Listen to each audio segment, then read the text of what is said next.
हरि ओम। सहनावतु सहनौ भुनक्तु सह वीर्यं करवावहै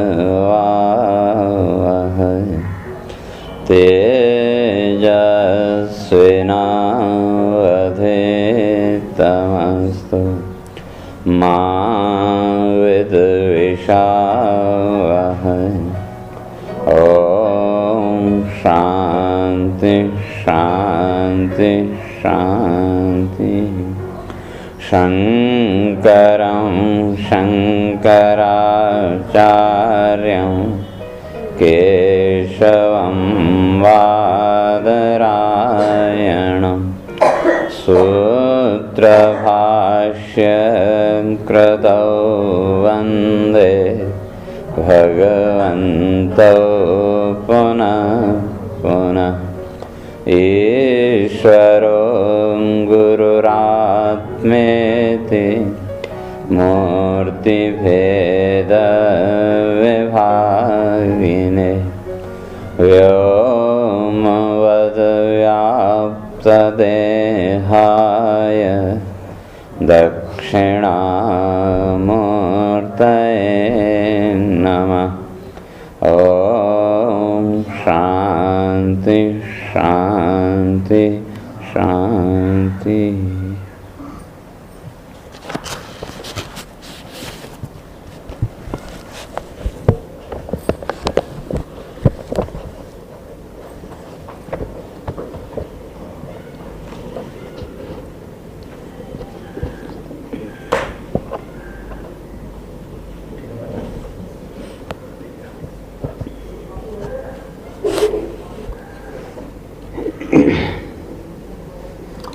ओम त्वय्यम्बुजाक्षाखिलसत्त्वधाम्नि समाधिनावेशितचेतसैके त्वत्पादपोतेन महत्कृतेन कुर्वन्ति गोवत्सपदं भवाब्धिं स्वयं समुत्तीर्य सुदुस्तरं द्युमन् भवार्णवं भीममदभ्रसहृदा भवत्पदाम्भोरुहनावमत्रदे निधाय याता सदनुग्रहो भवान्। ये अन्येरविन्दाक्षविमुक्तमानिनः त्वय्यस्तभावादविशुद्धबुद्धय आरुह्य कृष्णेन परं पदं ततः पतन्त्यथो नादृतयुष्मदङ्घ्रय तथा न ते माधव तावका क्वचित् भ्रश्यन्ति मार्गात् त्वयि बद्धसौहृदा त्वया विगुप्ता विचरन्ति निर्भया विनायकानीकपमूर्धसु प्रभो। सत्त्वं विशुद्धं श्रयते भवान् स्थितौ शरीरिणां श्रेय उपायनं वपुः वेदक्रियायोगतपःसमाधिभिः तवार्हणं येन जनः समीहते। वो विचार चल रहा था, भगवान का जो रूप है, स्वरूप है, उसकी चर्चा देवता कर रहे थे। तो उसमें स्पष्ट करके आए थे त्वयि अम्बुजाक्षाखिल सत्त्वधाम्नि। कहते भगवान का जो रूप है, और सबसे पहले आरंभ नेत्र से किया, और जैसे कल परसों 2 दिन स्पष्ट करके आए कि नेत्र के बिना जीवन के सौंदर्य का कोई अर्थ नहीं है। तो इसलिए भगवान का भी सबसे पहले वो कहते हैं कि आपके जो नेत्र हैं वो कैसे हैं?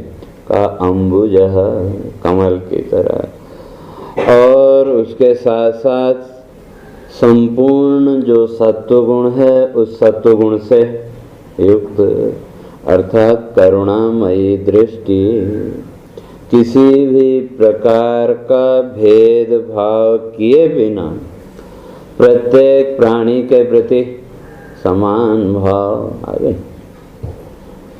तो प्रत्येक प्राणी के प्रति एक समान भाव, केवल उस स्थिति तक परमात्मा के उस स्वरूप का दर्शन किसको होगा? दर्शन की आकांक्षा तो हर एक प्राणी के अंदर, प्रत्येक प्राणी चाहता है कि वे उस परमात्मा का दर्शन मिले। लेकिन इसलिए उसी को स्पष्ट करते हैं, समाधिना आवेशित चेत से, एक ही विशेषण दिया कि केवल वही उस परमात्मा का दर्शन कर सकता है जिसका जो चित्त है वो क्या है? का समाधिना आवेशित, जिसका चित्त उस समाधि भाव में पहुंच गया। और समाधि की चर्चा भी कल करके आए थे कि समाधि का अर्थ वो आंख बंद करके बैठ जाओ, उसका नाम समाधि या ध्यान नहीं है, बल्कि ध्यान या समाधि का अर्थ है अपनी वृत्ति को एक रूप बनाना। इसलिए योग दर्शनकार ने समाधि में पहुंचने से पहले, ध्यान से पहले धारणा की बात, पहले धारणा, उसके बाद ध्यान और उसके बाद फिर समाधि की अवस्था। तो धारणा का अर्थ है किसी अपने चित्त को किसी एक वस्तु के साथ, किसी एक पदार्थ के साथ बांधना, और जब उसमें आपको सफलता मिलेगी तो कहते हैं तब फिर उसकी अगली सीढ़ी है ध्यान। जब तक चित्त में स्थिरता नहीं आएगी तो तब तक ध्यान भी होने वाला नहीं। तो इसलिए उसके लिए सबसे पहला मन की निश्चलता, कल स्पष्ट करके आए थे कि ध्येय मनः निश्चलताम, जो आपका ध्येय है उस ध्येय के प्रति मन में निश्चलता। और धीरे धीरे वो जो समाधि भाव है, आपके मन की जो निश्चलता है, तो वो कहाँ ले जाएगी? आपको समाधि में ले जाएगी। और जहाँ तक समाधि की बात करें तो समाधि के दो भेद आचार्यों ने किए, एक सविकल्प समाधि और एक निर्विकल्प समाधि। और वास्तव में देखें तो समाधि को, योग को एक दूसरे सब अर्थ मिले जुले हुए हैं। तो एक सहज समाधि और एक आयास जन्य समाधि, आयास में ना प्रयत्न, कोशिश करके पहुंचना, और एक सहज समाधि की अवस्था। और जो आयास जन्य समाधि है, कोशिश के द्वारा जिस समाधि में आप पहुंचते हैं, वो तो हठ योग, हठ योग। कि हठ योग के द्वारा आपने धीरे धीरे अभ्यास किया प्राणायाम के द्वारा प्राण वृत्ति को रोकने का, या मन की वृत्तियों को रोकने का भी अभ्यास हम सब करते ही हैं। प्रातः काल जब भी मंदिर में आप जाते हैं या जो आपका नित्य क्रम है, तो उसको अगर ईमानदारी से देखें तो वो भी एक तरह का हठ योग है। उतनी देर के लिए हम अपने मन को जबरदस्ती रोकते हैं और धीरे धीरे मन रुकता भी, क्योंकि मन को जब पता चला कि आधा एक घंटा जो भी आपका समय है कि इतनी देर मेरी बात इसने सुननी नहीं है, तो इसलिए वो भी सोचता है चलो इतनी देर चुप रहो, फिर बाकी तो साम्राज्य अपना ही है। और किसी दिन आपको उसमें थोड़ा सा विलंब हो जाए, जो आपका रोज का नियम है, जो भी आपका टाइम है, तो ध्यान से देखना जहाँ वो समय पूरा हुआ उसी समय से आपका वो विक्षेप आरंभ, तो मन का समय उतना और पूरा हो गया, जहाँ उसका समय पूरा हुआ तो विक्षेप उसने आरंभ कर दिया। और किसी दिन 2 मिनट पहले आपका वो क्रम पूरा हो गया तो उस दिन प्रसन्नता का भाव भी आता है कि तो वो भी केवल मन का खेल। तो वहाँ तो हम हठ योग के द्वारा क्या करते हैं? मन को नियंत्रित करते हैं। तो उसी तरह से योग जन्य जो समाधि है वो भी हठ योग की समाधि। तो वहाँ तो आप संकल्प के साथ जाएंगे, और जैसे ही आपका संकल्प पूरा हुआ तो फिर वही संसार की वृत्तियाँ। और स्वामी जी एक कथा सुनाया करते हैं, एक कोई तो क्या बोलते हैं, बहरूपिया, अब तो कम हो गए लेकिन पहले तो बहुत आते थे। और एक राजा के यहाँ वो गया तो उसने भिन्न भिन्न प्रकार के दिखाए उसको कर्तव्य, और 2-4 दिन वो कर्तव्य दिखाते रहा। तो राजा भी उससे बड़ा प्रसन्न हुआ, तो कहा कि वे बोल तुझे क्या चाहिए, तो जो मांगेगा मैं तेरे को दूंगा। अब वो जो बहरूपिया था उसकी नजर थी राजा के घोड़े पर, सबसे अच्छा राजा का घोड़ा था, बहरूपिये की भी नजर उसी पर थी। तो अब उसको मौका मिल गया, कहा मुझे आपका वो घोड़ा चाहिए। और वो जो राजा था उस राजा को भी वो घोड़ा बहुत प्रिय था।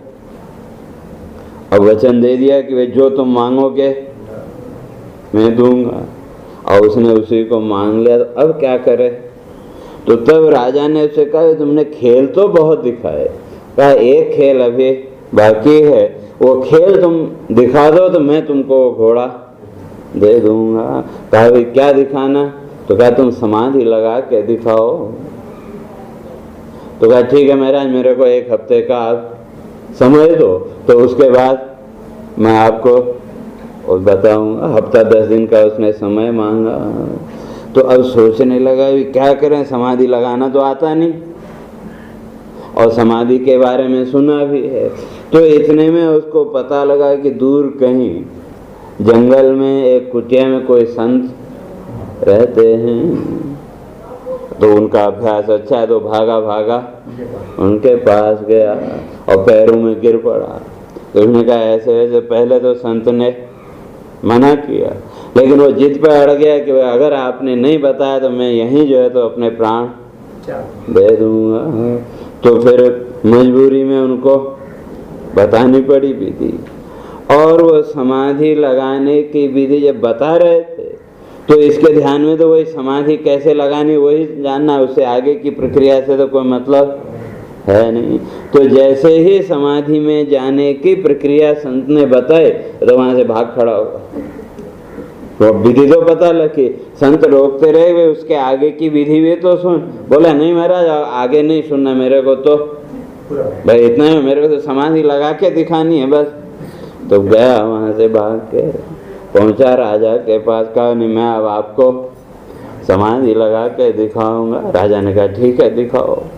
तो अब समाधि लगाने की विधि तो सीख के आए, लेकिन उस समाधि से वापस कैसे आना है वो तो सीखा नहीं। तो अब समाधि लगाई, और समाधि लगाई तो लग गई समाधि, तो उसका वहाँ कोई संकल्प भी नहीं है कि वे कितनी देर लगानी क्या लगानी, केवल उसको तो इतना है कि राजा को समाधि लगा के दिखानी है। और समाधि लग गई, और समाधि लग गई 1 दिन 2 दिन 10 दिन, इस तरह से वर्षों निकल गए। तो वो जो राजा था उसने क्या किया कि जहाँ पर वो समाधि लगा के बैठा था उसके चारों ओर एक छोटा सा कमरा बना दिया, और साथ में एक दरवाजा लगा दिया कि कोई जानवर आदि वहाँ आके और न करे। तो चलता रहा। तो इस तरह से वो राजा भी मर गया, और उसके बाद और फिर दूसरे राजा ने आक्रमण किया, तहस नहस हो गया, महल भी वो हो गया, और धीरे धीरे क्या हो गया, जमीन के अंदर वो दब गया। और उसके बाद भारत की बात है, तो उसके बाद फिर एक बार जब ये पुरातत्व वाले जब खुदाई करने लगे तो उस खुदाई में वो महल के अवशेष उनको मिले। अब वो फिर अवशेष मिले तो धीरे धीरे वो उसको खोदते गए, और खोदते खोदते राजा ने जो उसके लिए कमरा बनाया था वहां तक पहुंचे, और जैसे उसको करा वहां तो मिट्टी मिट्टी सब भर गई।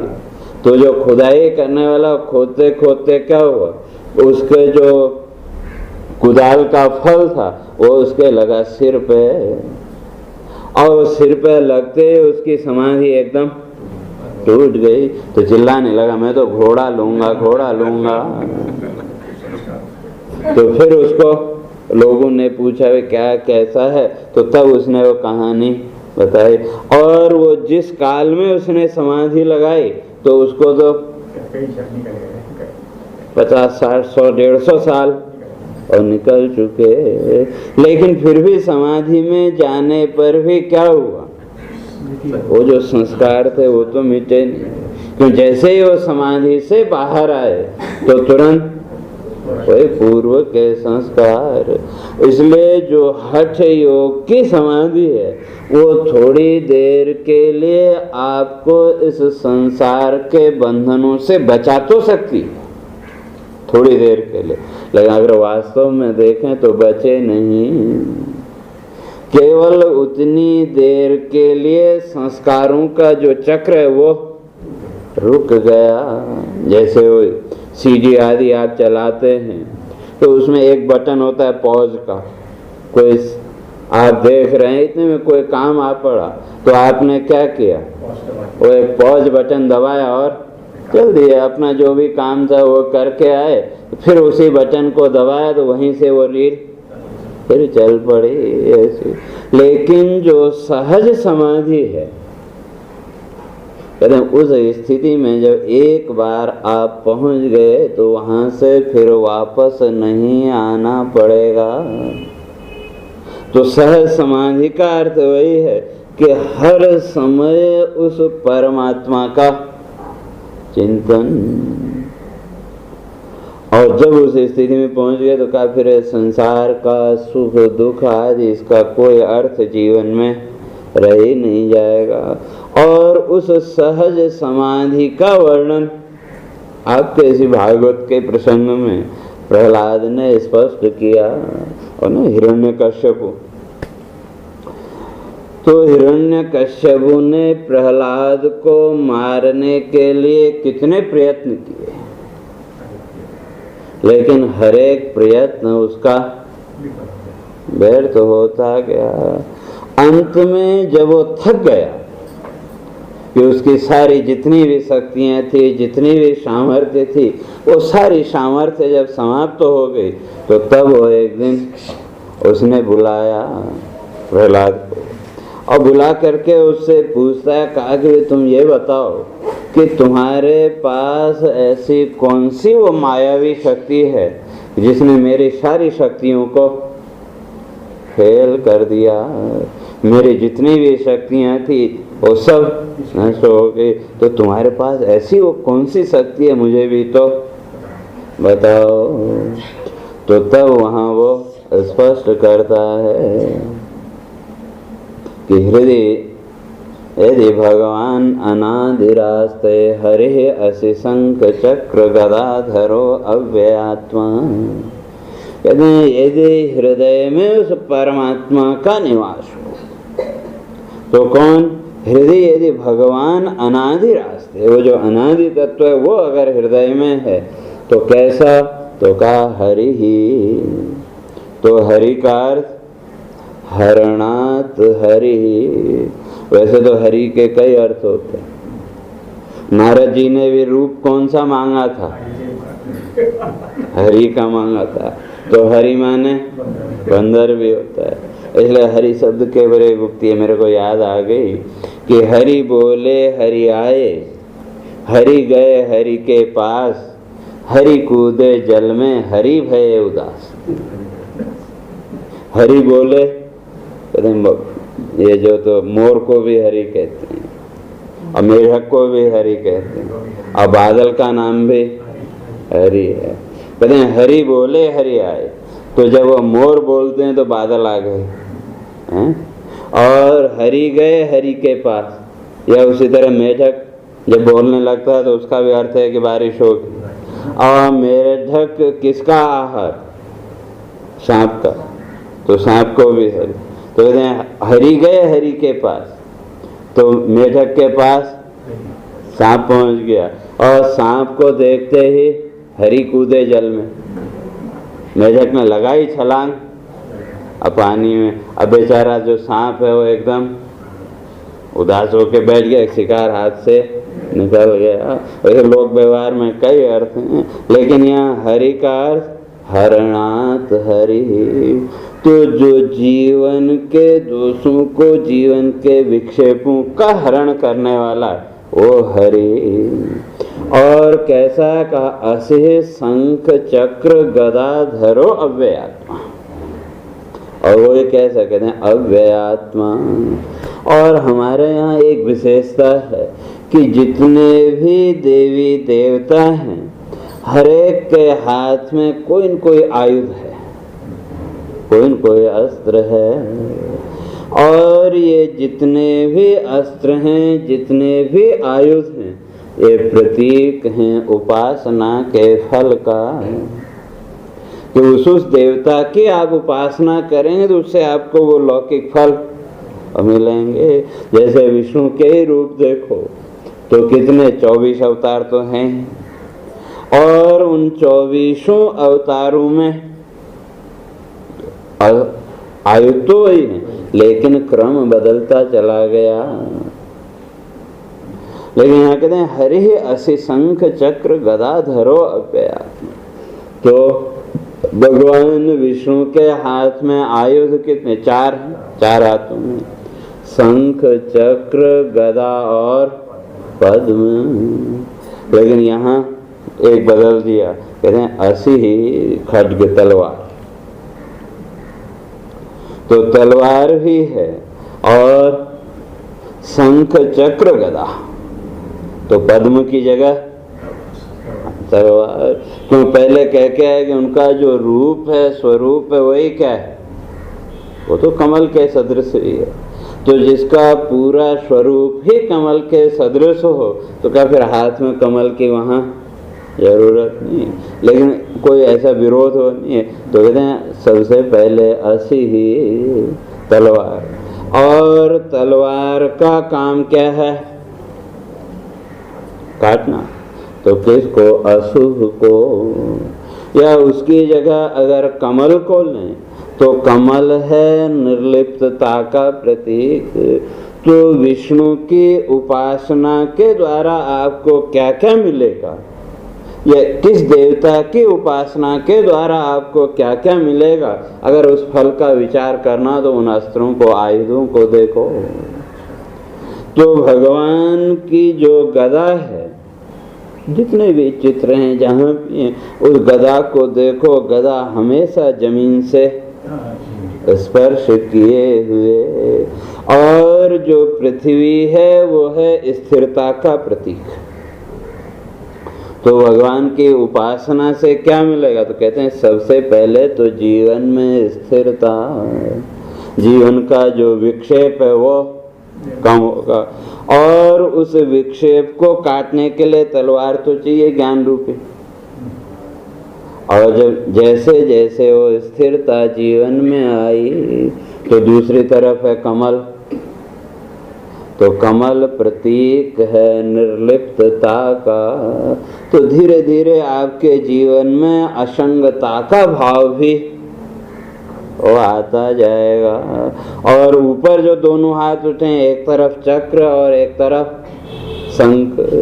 और जो शंख है वो है ज्ञान का प्रतीक। सम्यक प्रकारेण ख्यायते बोध्यते येन, तो शंख तो अच्छी तरह से जिससे ज्ञान हो। और हमारे यहाँ तो जब बालक का नामकरण करना हो तब भी वो शंख के द्वारा उसके कान में शब्द देते हैं कि नहीं। नामकरण किया तो शंख में वो अक्षता आदि वो लगा करके फिर बाद में जो भी उसका नाम रखा वो उसको सुनाते हैं। तो क्योंकि वो शंख है उस ज्ञान का प्रतीक। तो जब ज्ञान होगा तो कहते हैं ज्ञान के द्वारा तो फिर आपका सारा जीवन का जो अशुभ है, जीवन का जितना भी विक्षेप है वो अपने आप समाप्त होगा। तो उस समाप्ति का प्रतीक और चक्र। तो कहते हैं ऐसा वो जो अनादि तत्व है वो जिसके हृदय में है। या उसी तरह से और देवी देवताओं को लें, शिव को लो तो शिव के आयुध क्या हैं, 2। एक त्रिशूल और दूसरे हाथ में डमरू। तो डमरू कब बजा सकते हैं? जब तक आप आनंद की प्रसन्नता की स्थिति में नहीं होंगे तब तक ढोल नगाड़े की ध्वनि आपको अच्छी नहीं लगती। और जब आप प्रसन्नता उसके स्थिति में होते हैं तो वो सारी ध्वनियाँ आपको अच्छी लगती हैं कि नहीं? तो कहने का अर्थ डमरू आप कब बजा सकते हैं? प्रसन्नता जब होगी, आनंद की स्थिति। और आनंद की स्थिति जब तक ये आपके जीवन के तीनों सूल नष्ट नहीं हो जाते तो तब तक आ नहीं सकती। तो एक तरफ जो त्रिशूल है वो प्रतीक है जीवन के इन तीनों सूल, सूल कहो, कांटा कहो, दुख कहो, सब एक ही।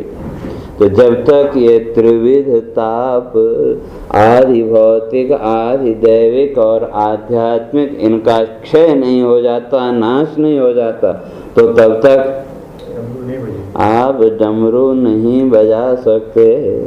तो इसी तरह से दूसरे सब देवी देवताओं को लेकर के आप विचार करो तो उस उपासना का फल भी आपके सामने स्पष्ट होता चला जाएगा।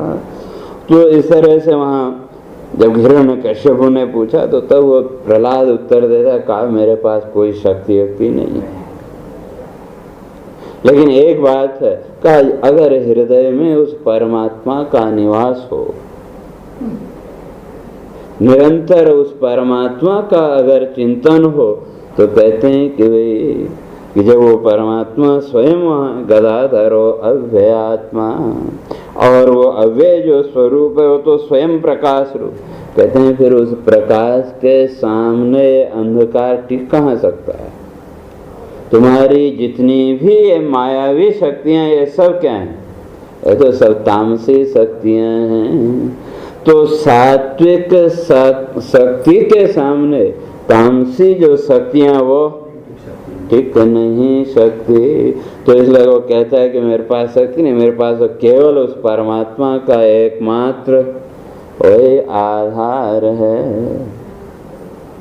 और ऐसे जो भक्त हैं तो वहाँ विष्णु पुराण में स्पष्ट किया, कहते हैं जिनके अंदर निरंतर उस परमात्मा का चिंतन है, निरंतर उस परमात्मा भाव से जो जुड़े हुए, तो अर्थात सहज समाधि की अवस्था। तो इसलिए सहज समाधि की अवस्था में आप दो तरह से जा सकते हैं। एक तो भक्ति के द्वारा इतनी तन्मयता आ जाए कि उस परमात्मा के अतिरिक्त आपको और कुछ दिखे ही नहीं। इसलिए दो शब्द आपने सुने, एक है सर्वम खलु इदम ब्रह्म और दूसरा अहम ब्रह्मास्मि। ये दो बड़े महत्वपूर्ण शब्द हैं। तो जो सर्वम खलु इदम ब्रह्म है, ये तो आपको भक्ति के मार्ग को दिखाता है। सर्वम ब्रह्म, कि इस ब्रह्मांड में जो कुछ भी है वो सब क्या है? वो सब परमात्मा ही। और दूसरा है कि अहम ब्रह्मास्मि, सब चीज़ों का अपलाप करना कि ये भी नहीं, ये भी नहीं, ये भी नहीं, लेकिन अंत में जो बचा वो वही ब्रह्म। तो क्या बचेगा? मैं ही बचा। जब सारी वस्तुओं का, सारे पदार्थों का निषेध कर दिया तो अंत में क्या बचेगा? स्वयं का तो निषेध नहीं कर सकते, बाकी सब का आप निषेध कर सकते हैं, लेकिन स्व का निषेध नहीं कर सकते। तो लक्ष्यार्थ दोनों का एक है, लेकिन प्रक्रिया दोनों की अलग।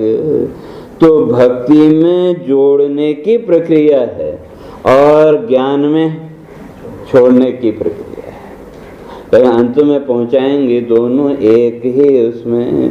तो जब भक्ति के द्वारा आप चले कि ये भी परमात्मा, ये भी परमात्मा, ये भी परमात्मा, तो एक स्थिति ये आएगी कि अब यह कहने के लिए कुछ बचा ही नहीं। तो क्या होगा? सब परमात्मा। और जब सब परमात्मा का, तो सबके अंदर आप भी आ गए कि नहीं? तो सहज में ही किससे जुड़ गए? उस व्यापक तत्व के साथ, जिसको हम भगवान, ईश्वर, ब्रह्म आदि नामों से कहते हैं, उसको तो व्यापक मान रहे हैं। लेकिन जब ये भी परमात्मा, ये भी परमात्मा, ये दृष्टि आपकी बनती चली गई, तो धीरे धीरे क्या हुई? दृष्टि में व्यापकता, और उस व्यापकता के द्वारा भी आपको जो ज्ञान हुआ वो किसका? वही हुआ, अहम ब्रह्मास्मि। यही ज्ञान हुआ कि जब सब परमात्मा ही है, सब ब्रह्म ही है, तो फिर जिसको लेकर के मैं कर रहे हैं, तो वो भी तो उस सब के अंदर है, तो फिर वो भी क्या है? वो भी ब्रह्म। तो पहुंचे वहीं। और अहम ब्रह्मास्मि त्यागना, तो ये भी नहीं, ये भी नहीं, ये भी नहीं, तो अंत में कहाँ पहुंचे? स्वयं में मैं ही हूँ। और जब मैं ही हूँ, ये सब कुछ नहीं है, तो फिर ये जब जो दिख रहा है, तो ये भी क्या है? अहम अस्मि, कि मैं ही हूँ। इसलिए ईशावास्योपनिषद में स्पष्ट किया, सर्वभूतेषु चात्मानम्, और सर्वभूतानि च आत्मा। सभी भूतों में जो किसको देखता है? अपने को देखता है। और सभी भूतों को किस में देखता है? अपने में। तो सभी भूतों में, सभी प्राणियों में स्वयं को देखना, और उन प्राणियों को स्वयं में देखना। जैसे वो प्रक्रिया हमारे जीवन में है, नहीं है ऐसा नहीं। जो आपका परिवार है, उस परिवार में आपका एकत्व भाव है कि नहीं? जो भी आपके परिवार के सदस्य हैं, अगर किसी को कोई दुख बीमारी हो जाए, तो वहां आप किसको देखने लगते हैं? स्वयं को देखते हैं कि नहीं? दुख आदि जो भी है वो तो उसको भोगना है, लेकिन आपने उसके साथ स्वयं का तादात्म्य करके उस सुख दुख आदि को अपने ऊपर आरोपित कर लिया कि नहीं? तो क्यों? तो वहां कहीं न कहीं अपने आप को भी उसमें वो देखते हैं। और अपनत्व का जो भाव है, क्यों अपने को वहां देखने की हम कोशिश करते हैं, लेकिन बहुत सीमित मात्रा में। और उसी तरह से थोड़ा सा गहराई से अपने मन का विश्लेषण करके देखो, वो जो आपके परिवार के सदस्य हैं, उन सबको आप अपने में मानते हैं कि नहीं? थोड़ा सा विचार करके देखना अपनी मन स्थिति का, तो स्पष्ट होगा।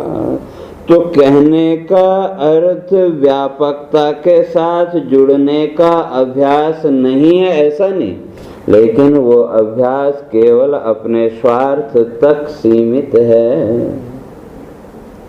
और उन सब भूतों को अपने में देखने का भी अभ्यास है, लेकिन वो भी स्वार्थ तक सीमित। जिस दिन इन दोनों दृष्टियों में आपकी व्यापकता आ जाएगी, तो कहते हैं तत्र को मोह को शोक एकत्वम अनुपश्यत।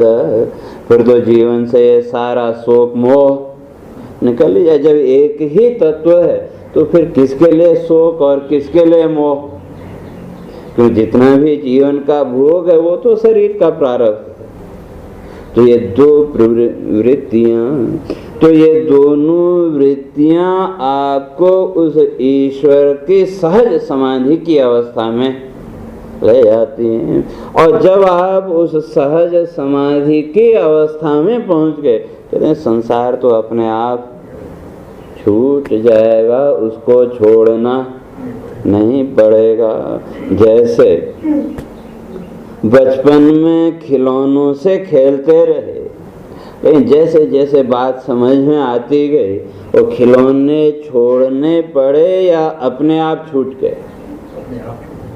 छोड़ना नहीं पड़ा, लेकिन धीरे धीरे वो अपने आप छूट गए। लेकिन गड़बड़ी एक है, वो तो खिलौने निर्जीव थे। खिलौनों का खेल तो वही, बचपन में निर्जीव खिलौनों से खेलते रहे, और जैसे जैसे बड़े होते गए, तो निर्जीव खिलौनों का स्थान सजीव खिलौनों ने ले लिया। कि जितने भी प्राणी हैं, ये सब क्या हैं? खिलौने ही तो हैं। और अगर जीवन का विश्लेषण करके देखें, तो सारा जीवन हम खिलौनों के खेल में ही मिल गए।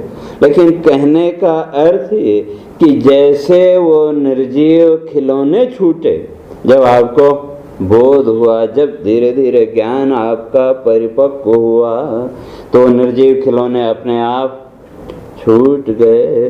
तो उसी तरह से जिस दिन आप उस ज्ञान के द्वारा, ज्ञान की जो परिपक्वता है, जैसे जैसे आपका ज्ञान परिपक्व होगा तो वो आपको उसी समाधि की अवस्था में ले जाएगा।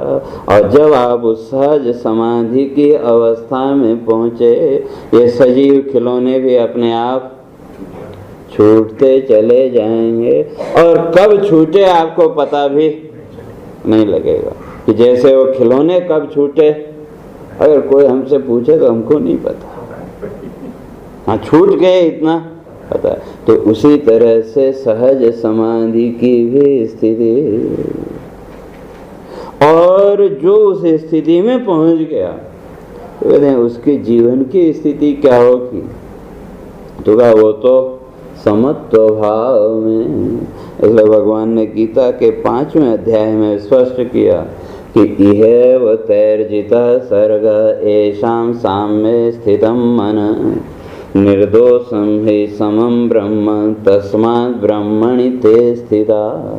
कहते हैं उस ब्रह्म भाव में, ईश्वर भाव में स्थिति किसकी होगी?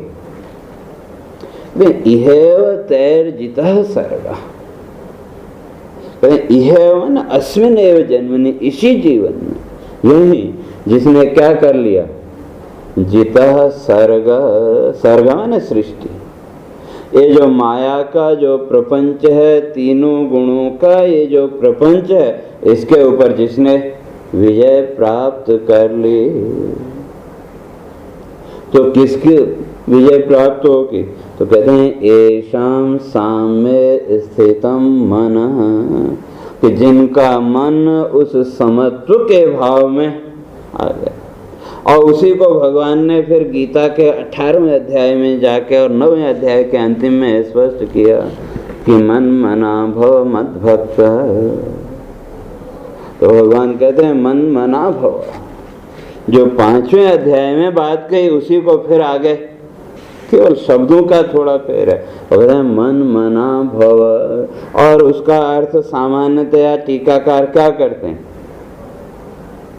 ईश्वर के साथ मन लगा, या ईश्वर का मन, ईश्वर के मन जैसे हो जाओ, तो नहीं। भगवान कहते हैं मन मना भव, कि जैसे मेरे मन की स्थिति है तुम अपने मन की स्थिति वहां तक ले आओ। ईश्वर का जो मन है, मन कहो चित्त कहो, तो वहां तो किसी प्रकार का कोई राग द्वेष है नहीं। समत्व का अर्थ भी वही कि मन का पूरी तरह से राग द्वेष से मुक्त हो जाना। तो उसी को भगवान ने वहां का मन मना भव, कहते हैं मम मन सादृश्यम मना, कि मैंने मन के सदृश तुम्हारा मन जब तक नहीं होगा तो तब तक कहते हैं भगवान मिल नहीं सकते। तो इसलिए मन मना भव, तो तब उस स्थिति में आकर के कहते हैं तब तुम मद भक्त, तब जाकर के सही अर्थों में तुम भक्त बनोगे।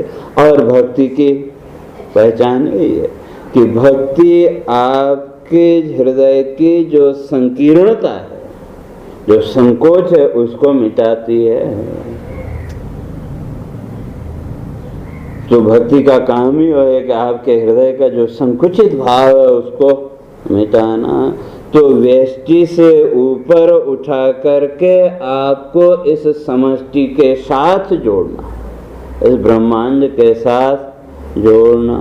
वैसे तो भक्ति की बहुत सी प्रक्रियाएं हैं, लेकिन ऐसा जो भक्त है सही अर्थों में जो कहाँ पहुँच गया, उस समत्व भाव में, या जो समाधिना वेशित चेत से, जिसका चित्त उस समाधि भाव में पहुंच गया। लेकिन समाधि का अर्थ यहाँ वो सहज समाधि ही करना, ज्ञान के द्वारा सहज समाधि की स्थिति। और उस स्थिति में जाने से हम सब डरते हैं, तो सोचते हैं कहीं संसार छूट गया तो, लेकिन उसमें भी संसार नहीं छूटेगा। लेकिन आपको उसके लिए कोई संकल्प नहीं करना पड़े, क्यों? जितना जीवन का प्रारब्ध भोग है वो तो भोगना पड़ेगा। जैसे आपका बेटा है, कभी शहर से बाहर नहीं गया, अब आजकल तो मोबाइल आदि ये सब साधन हो गए, लेकिन आज से 20 साल पहले देखो तो उसको आप छोड़ने के लिए गए स्टेशन पे या हवाई अड्डे पे, तो उसको जैसे ही आप छोड़ के आए तो उसी समय से आपका जो चित्त है, आपका जो ध्यान है, कहाँ स्थिर हो गया? उस बच्चे पर। और कब तक वो स्थिरता बनी रहती है? कि जब तक उसके पहुंचने का समाचार आपको न मिल जाए तब तक आपका सारा ध्यान उसी पर लगा रहता है। लेकिन उस बीच में जो आपके रोज के काम हैं वो भी आपने किए कि नहीं? अब ये बताओ, किए या हुए?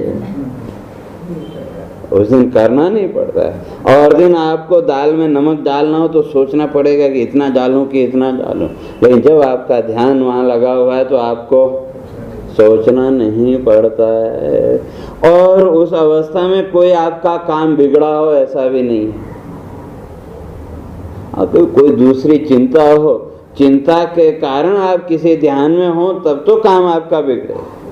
लेकिन अगर समाधि जैसी स्थिति में आप हैं तो आपका कोई काम बिगड़ता भी नहीं। तो उसी तरह से जैसे जब तक उस बच्चे का समाचार नहीं मिला तो तब तक आपका मन लगातार उसके साथ जुड़ा रहा कि नहीं? तो उसी तरह से ज्ञान के द्वारा चित्त को उस परमात्मा के साथ जोड़ना, तो उसी का नाम समाधि। तो ज्ञान के द्वारा जब जुड़ेंगे तो वहां तो फिर केवल एक ही वृत्ति रहेगी, ब्रह्माकार। तो उसमें फिर जो लौकिक कार्य हैं वो प्रकृति अपने आप कराएगी, आपको करना नहीं पड़ेगा। अर्थात आपको संकल्प नहीं करना पड़ेगा। और जब संकल्प ही नहीं किया तो किसी प्रकार का नया अदृष्ट भी नहीं बना। और जब कोई नया अदृष्ट बनेगा ही नहीं तो पीछे का जो है वो प्रारब्ध भोग लिया और आगे कुछ है ही नहीं, तो फिर जन्म किसका होगा? जब कोई संकल्प ही नहीं तो कोई संस्कार भी नहीं, तो जीवन के अंतिम क्षण में भी वो समाधि भाव बना रहेगा। तो यहाँ भी जीवन मुक्ति की अवस्था और इस शरीर के त्याग के बाद भी मुक्त। लेकिन उस स्थिति तक पहुँचना इतना सरल नहीं है। लेकिन कहते हैं जब उस स्थिति में पहुँच गए तो उस साधक की स्थिति क्या होगी? तो वहाँ विष्णु पुराण में स्पष्ट किया, कहा स्फटिक गिर शिलामलः क्व विष्णु मनसि नृणाम क्व च मत्सरादिदोषः। कहते हैं स्फटिक गिर शिलामलः, कहते हैं वो स्फटिक का पत्थर है तो वो कितना शुद्ध है। तो उस शुद्ध स्फटिक में कोई विकार आ सकता है क्या?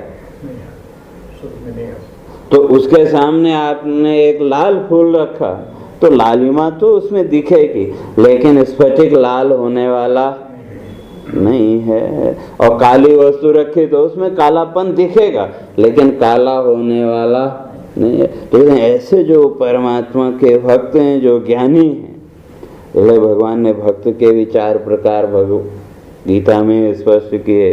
आर्तो जिज्ञासुरर्थार्थी ज्ञानी च। तो जो वो ज्ञान की स्थिति में पहुंचा उसके लिए तो भगवान ने कह दिया ज्ञानी तो आत्मैव मे मतम, और जो ज्ञानी है वो तो आत्मस्वरूप है। तो ऐसा वो जो ज्ञानी भक्त है, तो इसलिए खाली भक्ति से भी कुछ होने वाला नहीं, तो उसके लिए भी ज्ञान चाहिए।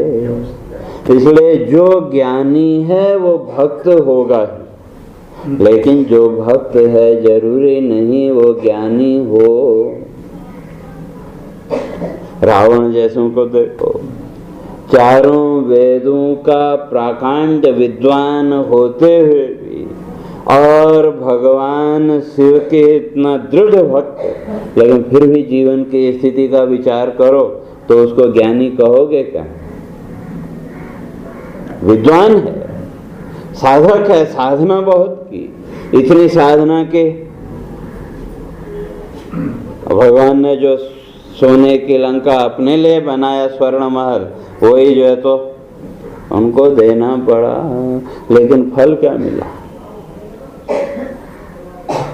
भक्ति के चारों वेदों का प्राकांड विद्वान भी है, और शास्त्रकार तो यहाँ तक कहते हैं कि रामेश्वरम की स्थापना के लिए भगवान राम ने पुरोहित भी उसको बनाया। क्यों?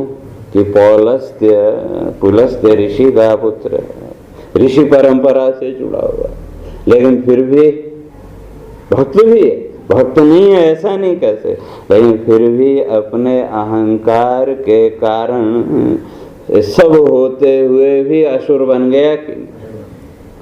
तो इसलिए भक्त है, लेकिन ज्ञानी हो ये कोई जरूरी नहीं, लेकिन जो ज्ञानी है वो बिना भक्ति के ज्ञान की स्थिति तक नहीं पहुंच सकता। भक्ति तो करनी पड़ेगी।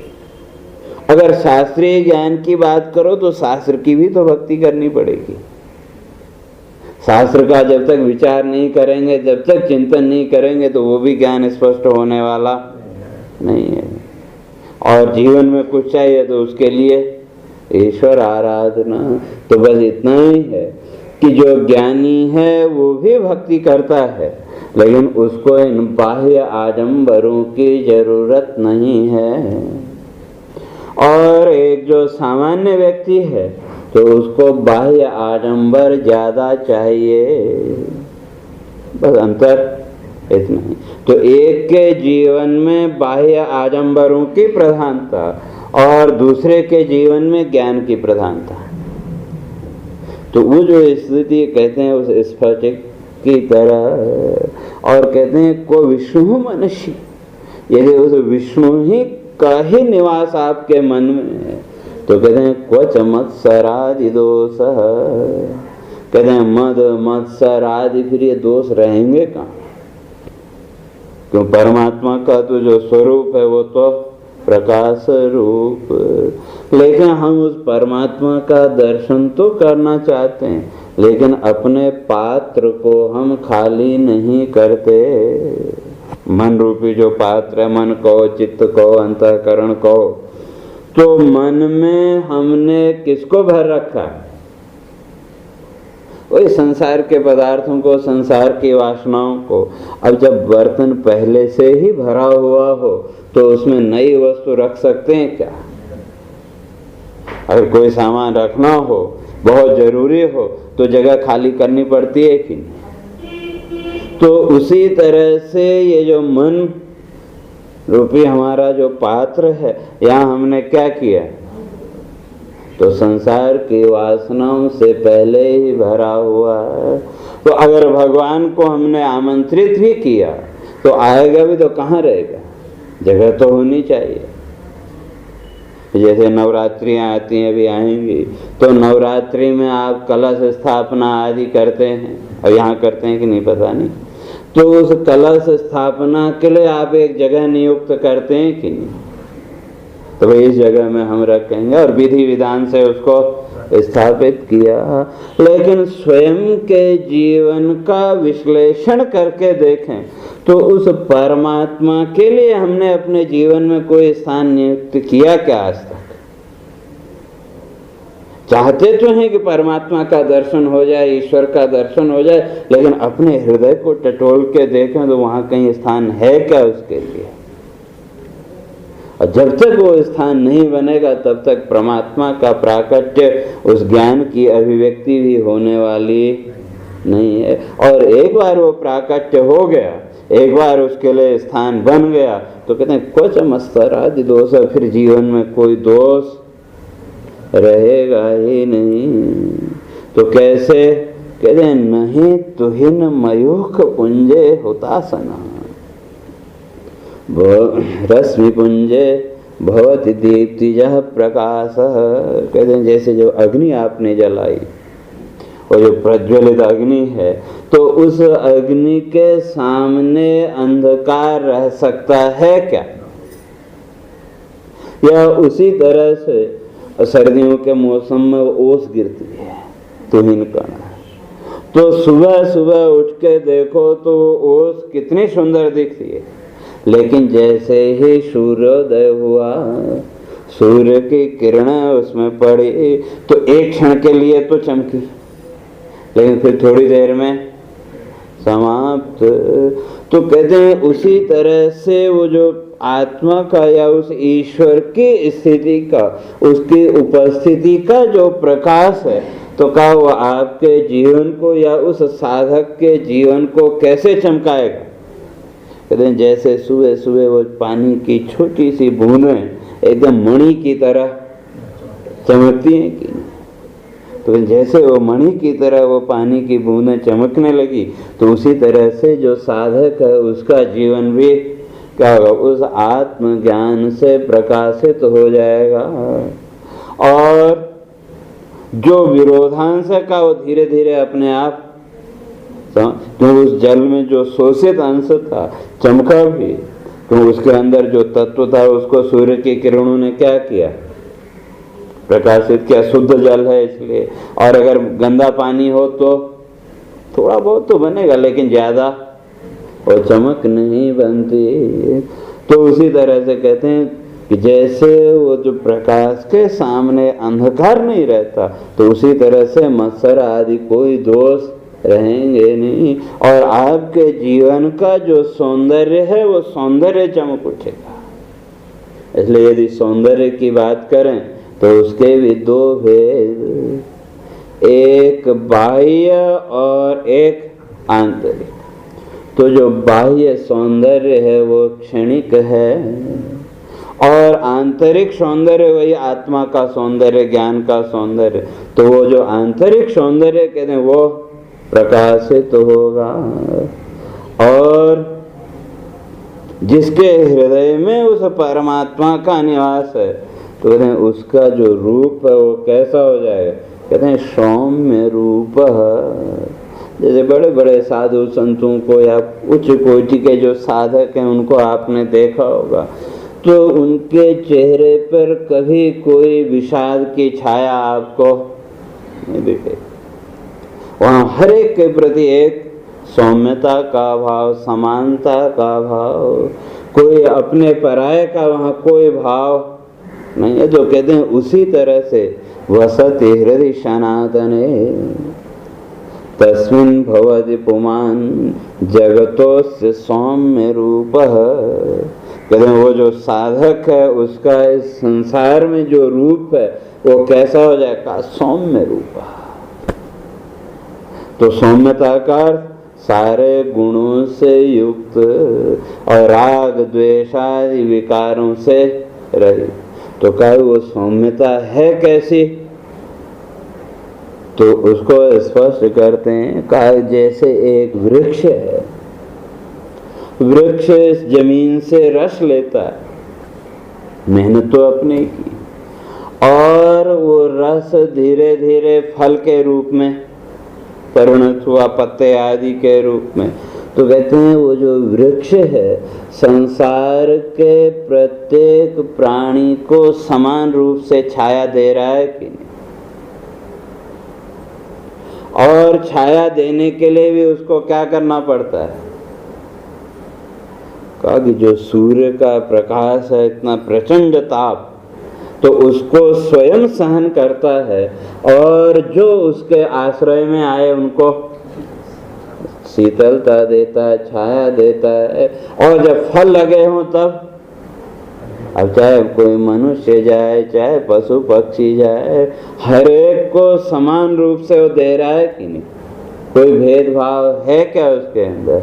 और उसी तरह से सारे प्राणियों को आश्रय भी दे रहा है। तो जैसे वो वृक्ष तो सारे प्राणियों को समान रूप से आश्रय भी देता है, और मेहनत स्वयं कर रहा है, तो उसके जीवन में वो सौम्यता है कि नहीं। इसलिए शास्त्रकारों ने तो यहाँ तक लिख दिया, छेतुम अपि आगतस्य छायाम नोपसंहरते द्रुमः। कहते हैं अगर कोई व्यक्ति उस पेड़ को काटने भी जा रहा हो तो भी वो उससे अपनी छाया को वापस नहीं लेता, तो उसको भी उसी भाव से वो छाया देता है जिस भाव से दूसरे व्यक्ति को छाया देता है। तो कहते हैं अगर उस परमात्मा की सौम्यता को देखना हो, परमात्मा के रूप को अगर देखना हो, तो कहते हैं वृक्ष को देखो, तो उस वृक्ष के अंदर भी उसी परमात्मा की अभिव्यक्ति है। इसलिए हमारे यहाँ हर एक वृक्ष में, पौधों में किसको माना?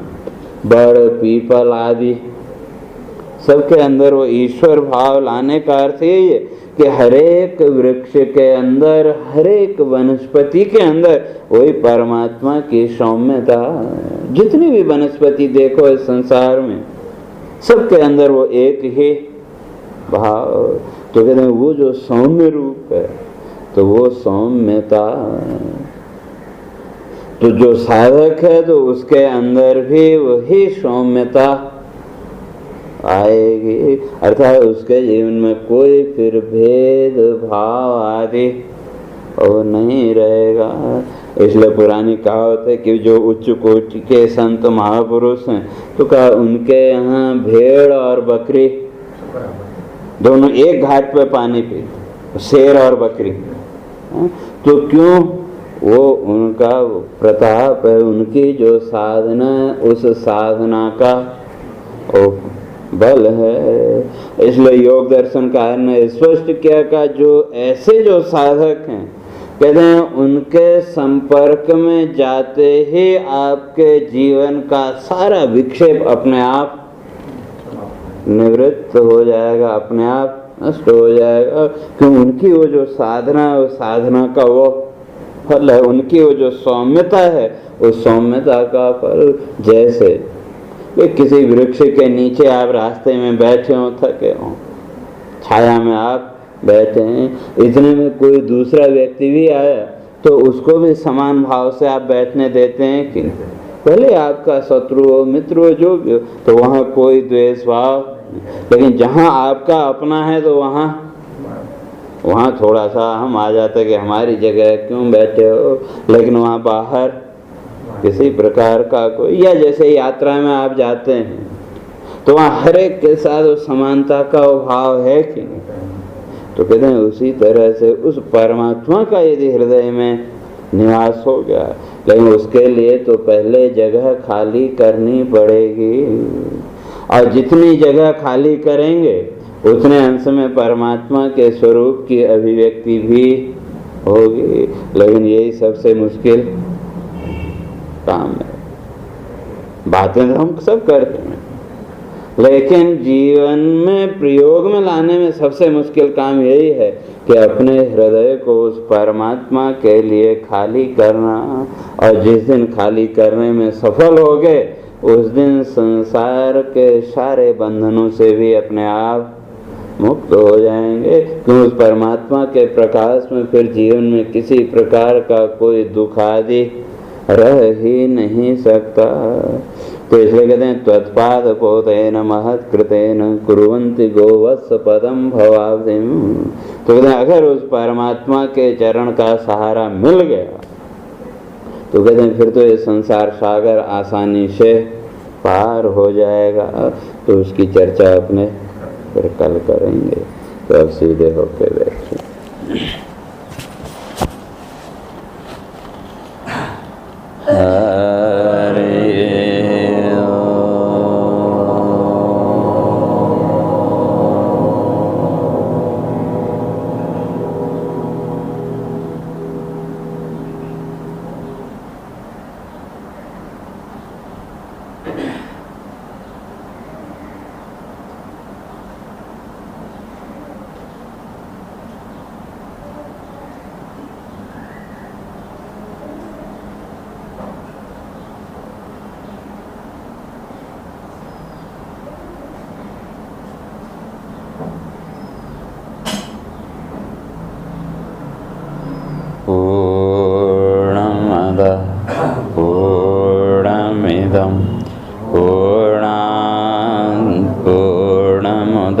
पूर्णमेवावशिष्यते पूर्णस्य पूर्णमादाय पूर्णमेवावशिष्यते। ॐ शान्ति शान्ति शान्ति। शङ्करं शङ्कराचार्यं केशवं बादरायणं सूत्रभाष्यं कृतौ वन्दे भगवन्तौ पुनः पुनः। ईश्वरो गुरुरात्मेति मूर्तिभेदविभागिने व्योमवद्व्याप्तदेहाय दक्षिणामूर्तये नमः। ॐ शान्ति शान्ति शान्ति।